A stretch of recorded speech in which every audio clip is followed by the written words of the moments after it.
आप सभी को न्यू अपडेट में स्वागत करता हूं। पैसा एक्ट नियमावली 2025 झारखंड कैबिनेट से पास हो चुका है। आदिवासी समाज में खुशी का माहौल देखा जा रहा है। लोग रांची पहुंचकर मुख्यमंत्री श्री हेमंत सोरेन को बधाई दे रहे हैं। कई लोग इसे झारखंड के एक ऐतिहासिक फैसला बता रहे हैं। लेकिन इसी बीच सोशल मीडिया पर पैसा को लेकर कुछ सवाल तेजी से गूंजने लगे हैं। क्या पैसा कानून सिर्फ आदिवासियों के लिए है? यह सबसे अहम और ज़रूरी सवाल है। क्या एससी, ओबीसी और जनरल वर्ग के लोगों को पैसा कानून से बाहर रखा जाएगा? क्या पैसा कानून से मिलने वाले फायदे में सिर्फ आदिवासी समाज के होंगे या फिर गैर आदिवासी भी होंगे? क्या ग्राम सभा के सदस्य एससी, ओबीसी और जनरल वर्ग के लोग भी हो सकते हैं या सिर्फ आदिवासी समाज से होंगे? यह सारे सवाल आज सोशल मीडिया पर बहस का मुद्दा बने हुए हैं। आज हम इन्हीं सवालों का जवाब भावनाओं से नहीं, कानून की भाषा और संविधान की समझ से एक एक करके आपको बताएंगे। सबसे पहले समझिए पैसा एक्ट क्या है।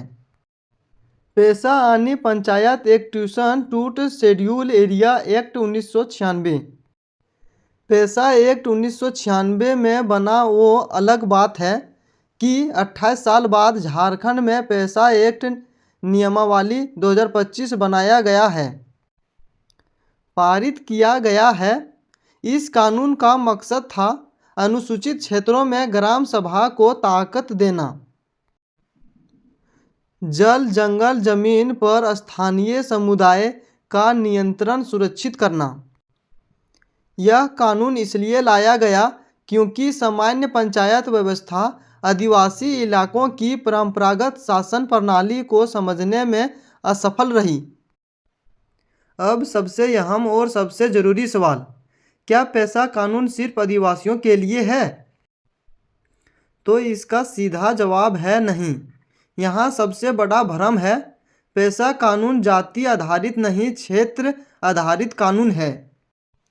जी हाँ, पैसा कानून जाति पर आधारित नहीं, क्षेत्रीय आधारित कानून है।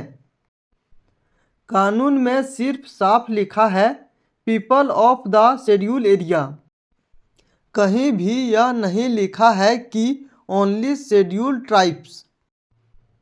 मतलब जो भी व्यक्ति अनुसूचित क्षेत्र में रहता है, वह चाहे आदिवासी हो, एससी समाज से आता हो, ओबीसी वर्ग के आता हो या जनरल समुदाय का व्यक्ति हो, वह पैसा के दायरे में आता है।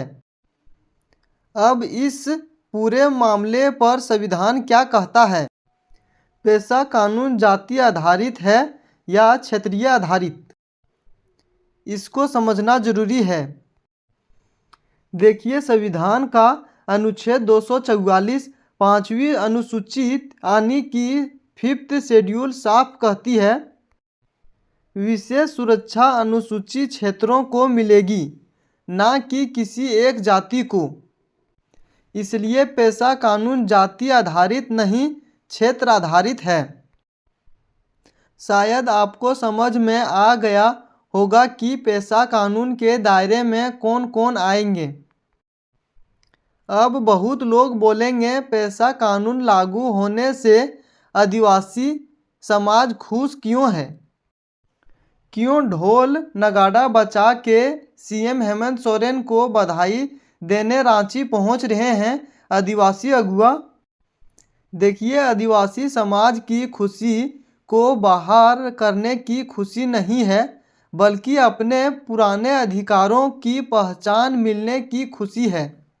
आसान शब्दों में समझिए, जिन इलाकों को आज अनुसूचित क्षेत्र यानी 5th शेड्यूल कहा जाता है, वे इलाके शुरू से आदिवासी समाज की संस्कृति, जमीन और जीवन को बचाने के लिए बनाए गए थे। जल, जंगल और जमीन से आदिवासियों का रिश्ता सिर्फ रोजगार का नहीं रहा, जीवन और पहचान का रहा है। गांव में बैठकर मिलजुल कर फैसला लेने की परंपरा आनी ग्राम सभा को कोई नई चीज नहीं है। यह परंपरा आदिवासी समाज में पीढ़ियों से चली आ रही है। मतलब ग्राम सभा की जननी आदिवासी समाज है। ऐसा कहें तो कोई गलत नहीं होगा। इसलिए पेशा कानून लागू होते ही आदिवासी समाज को लगा कि जो बात हम सदियों से कहते आ रहे हैं, आज वही बात कानून की भाषा में मानी जा रही है। लेकिन यहाँ एक बात बिल्कुल साफ है। इसका मतलब यह नहीं कि गांव में रहने वाले एससी, ओबीसी या जनरल समाज के लोग बाहर हो जाएंगे।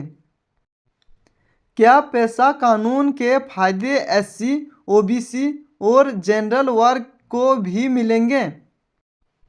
हाँ, मिलेंगे, क्योंकि ग्राम सभा की योजनाएं पूरे गांव के लिए होती है। शराब नीति पूरे समाज को प्रभावित करती है। विकास योजनाओं की निगरानी सबके हित में होती है। पेशा का लाभ किसी एक जाति तक सीमित नहीं है। क्या ग्राम सभा में एससी, ओबीसी और जनरल वर्ग के लोग सदस्य होंगे? यह अहम और एक जरूरी सवाल है जो सोशल मीडिया पर लोग कमेंट करके पूछ रहे हैं। क्या ग्राम सभा में एससी वर्ग, ओबीसी वर्ग और जनरल वर्ग के लोग भी सदस्य होंगे? जवाब है हाँ, बिल्कुल होंगे। अब सवाल यह है कि ग्राम सभा की सदस्यता कैसे तय होती है? ग्राम सभा का सबसे बड़ा नियम क्या है? देखिए, ग्राम सभा की सदस्यता का आधार सिर्फ और सिर्फ आप उस गांव के निवासी हैं या नहीं। आपका नाम उस गांव की मतदाता सूची मतलब वोटर लिस्ट में है या नहीं। आप किस जाति से हैं या कहीं भी शर्त नहीं है। एकदम सरल उदाहरण से समझिए। एससी परिवार रहते हैं, ओबीसी परिवार रहते हैं, जनरल वर्ग के परिवार रहते हैं।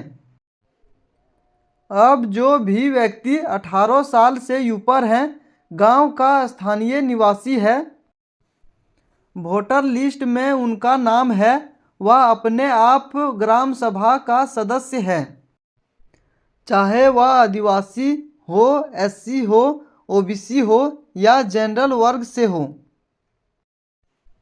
ग्राम सभा की बैठक में बैठने, बोलने या वोट देने का अधिकार सबको है।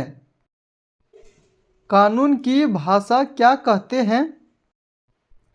पेशा कानून और पंचायती राज कानून दोनों में ग्राम सभा को परिभाषित किया है।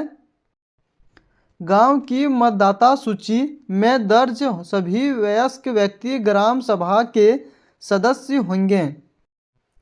यह परिभाषा जाति नहीं देखती, वर्ग नहीं देखती, समुदाय नहीं देखती, सिर्फ नागरिकता और निवास देखती है। तो फिर यह बातें कैसे उठ रही है कि गैर आदिवासी पेशा कानून से बाहर हो जाएंगे?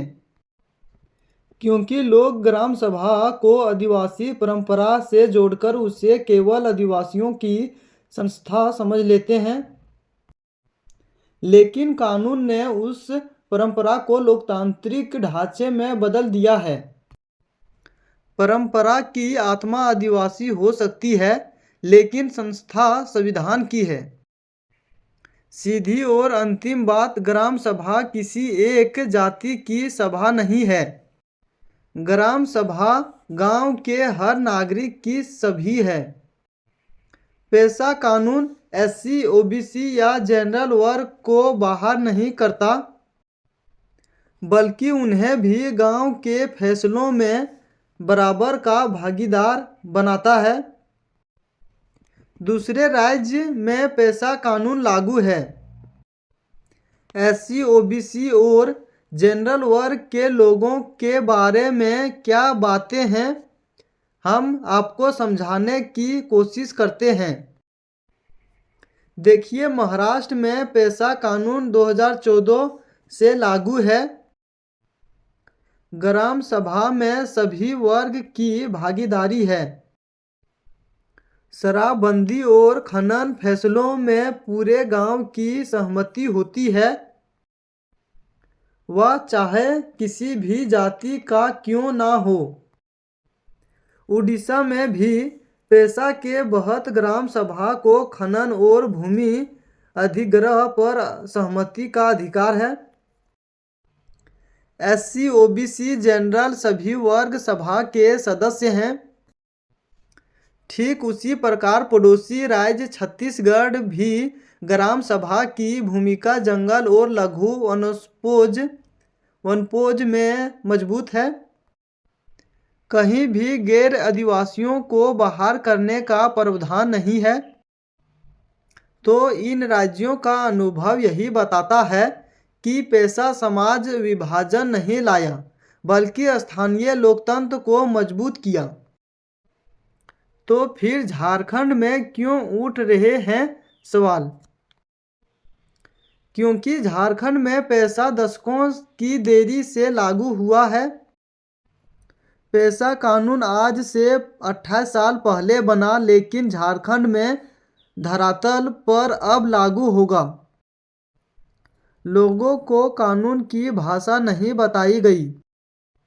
राजनीतिक बयानबाजी ने भ्रम को बढ़ाया है, लेकिन कानूनी सच्चाई साफ है।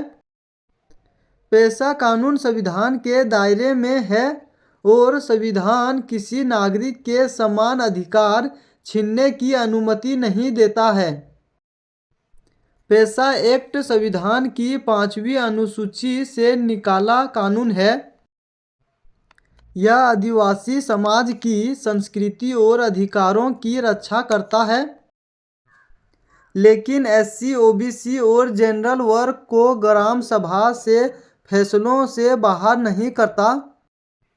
पेशा का असली मकसद है सत्ता को राजधानी से गांव तक लाना, ना कि गांव को राजनीतियों में बांटना। तो आई होप जो आपके मन में सवाल थे कि पेशा कानून से जो है SC, OBC और जनरल वर्ग को बाहर रखा जाएगा कि नहीं, उनको ग्राम सभा का सदस्य बनाया जाएगा कि नहीं, इन सवालों के जवाब आपको मिल गए होंगे। कैसा लगा यह रिपोर्ट, अपनी राय कमेंट में ज़रूर बताइए। वीडियो अच्छा लग रहा होगा तो लाइक करें, चैनल को सब्सक्राइब करें, घंटी को दबा दें, इससे वीडियो सबसे पहले आप ही के पास जाएगा। जय हिंद, जय भारत।